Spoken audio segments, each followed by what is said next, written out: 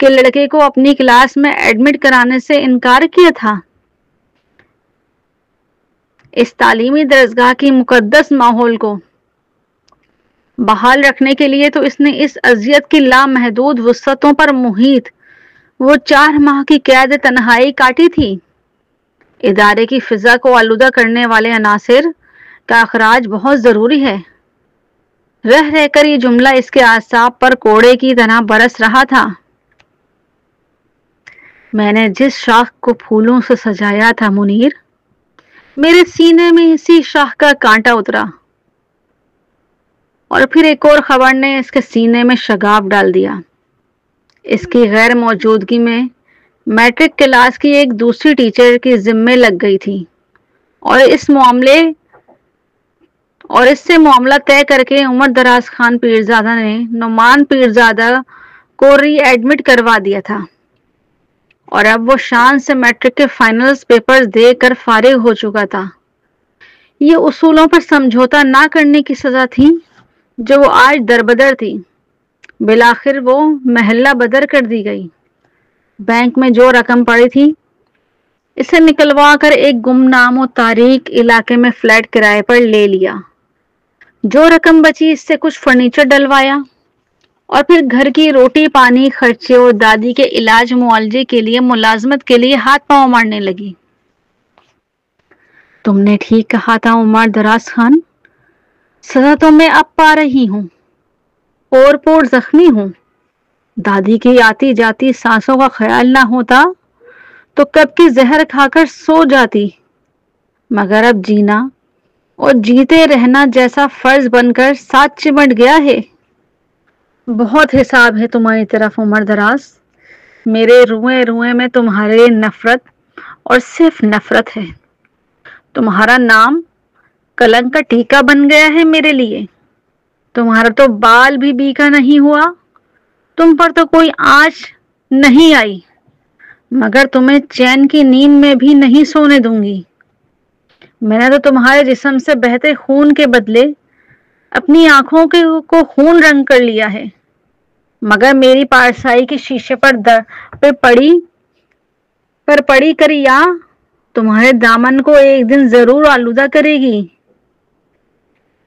تم تو آج بھی اتنے ہی چاہے جاتے ہو، ہاتھوں ہاتھ لیے جاتے ہو، کسی کی جرت نہیں کہ تمہیں اسکینڈلائز کر سکے، مگر میں تمہارے حصے کی رسوائیاں بھی اپنے دامن میں سمیٹنے پر مجبور ہوں۔